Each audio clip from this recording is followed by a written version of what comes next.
Hi, welcome to another edition of Business Bites. My name is David Tighe, the Managing Director of Bauer Media here in Northern Ireland. And each week we delve into the world of business. And this week it's a pleasure to welcome a returning guest to Business Bites, and he's always welcome. It's Glyn Roberts, the Chief Executive of Retail NI. Glyn, welcome along. David, it's great to be here. Thank you. Well, it's good to see you again. And listen, we've got a lot to talk about in the world of retail. So let's get straight into this conversation. We see this morning at the time that we're recording this that the latest inflation figures are out for the UK, and there's been a surprise fall to 6.7%. The word is that a lot of stuff in the retail area is kind of coming down a bit. But what's your view and your members in Northern Ireland on these figures? Well, I hope it's going the right way because, this inflationary crisis hits businesses and hardworking families alike. And, we've saw in particular where people's mortgages have just skyrocketed. It means that they're paying more for their monthly mortgage. And that means they're spending less. And I don't know whether that was obviously the Bank of England's original intention, but that has implications, particularly for smaller retailers where they've said that they're seeing people cut back on their spend. And, that puts us in dangerous territory because the retail sector, our high streets are still recovering from the pandemic. We've had so many shocks in recent years, from Brexit to the war in Ukraine, the pandemic, the cost of doing business crisis, that, it's been a constant process of almost firefighting. So I hope it's going the right way. And I would really caution the Bank of England when they come to look at the rate.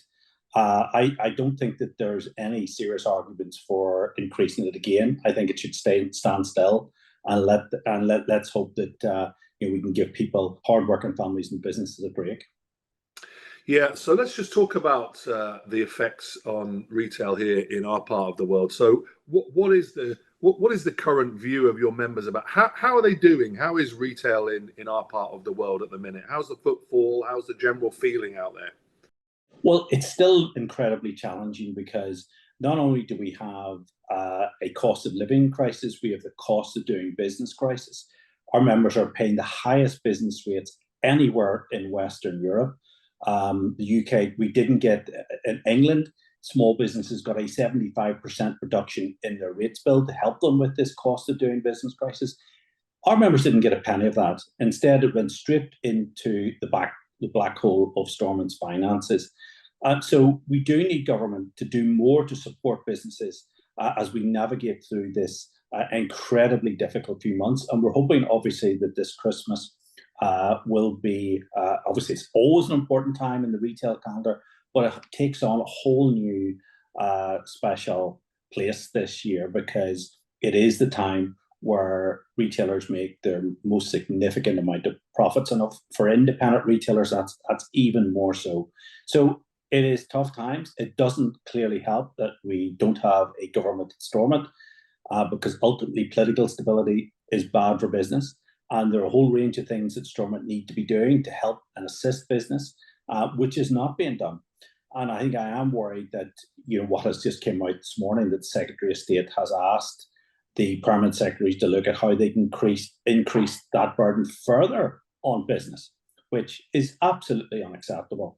We cannot go on paying the highest business rates in the UK and expect to get any sort of economic recovery. The government needs to support us. And all I'm asking the Secretary of State is to give us the same deal that small businesses in his constituency have to the members that I represent in Northern Ireland. I don't think that's an unreasonable ask. Yeah, and you make some very interesting points there, Glyn. Obviously, we've got this non-functioning parliament right now, executive, if you like. We're looking down the road towards Christmas, as you just mentioned there. It's one of the most, in fact, it's probably the most important time in the retail calendar. Looking ahead, what are your thoughts? What are your members thinking on that run up to Christmas? Do they think that it's going to be a good, positive run in, or are they worried, or what's the general feeling? Well, of course, as I said, it is the most important time in the retail calendar. It's the harvest time for the retail sector. It's where many businesses make the most significant amount of profits. to sustain them throughout the rest of the year. So we're hoping in particular that it will be a good one. Obviously, our message, given that we represent independent retailers, is to say to consumers, look, make that special effort. Support those local small businesses, local independent retailers that do so much for the local community and our high streets. And it's important this year more than ever that you get out and support them, because I fear many of them will not be there come January and February. So we're hoping for a good Christmas. Like every year, it seems to be starting earlier. It used to be that after Halloween, it really got going. But now I think that many of our members are bringing forward the promotional campaigns earlier, because hardworking families need to spread the cost over a greater amount of months now. So that's one of the primary reasons why many of our members are bringing forward their Christmas campaigns earlier than ever this year.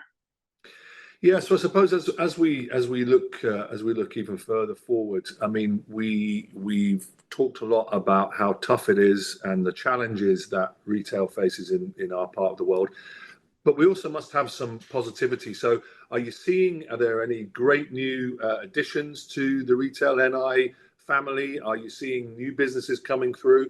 What's your view of the sort of positive side of how we're doing here? Well, certainly, if I can answer that two ways. I think, firstly, from Retail NI, we've expanded what we do as a trade body. We now are actively recruiting small suppliers, many small producers who are very new to the marketplace, and we're helping them with their route to market, getting their products maybe into 5 or 6 shops to give them that boost as they start their business journey. So we're actively helping with them getting their products out to our members, connecting them up. We're now doing 2 trade shows a year to support our local producers, our local farmers and manufacturers, connect more with our wholesale and retail members.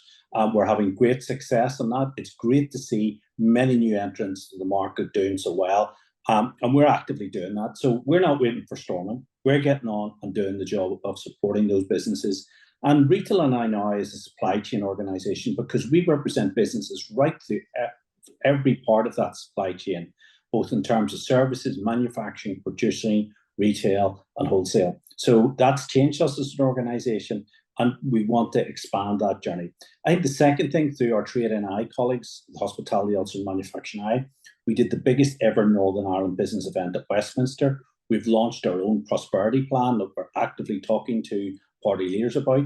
I think we had a very successful investment conference last week. I think that what we now need to do is build on the opportunity of that investment conference, do the follow-up work, and get those investors back. But key to that is having a functioning government. I was talking to many of those investors at the investment conference, really impressed what they saw.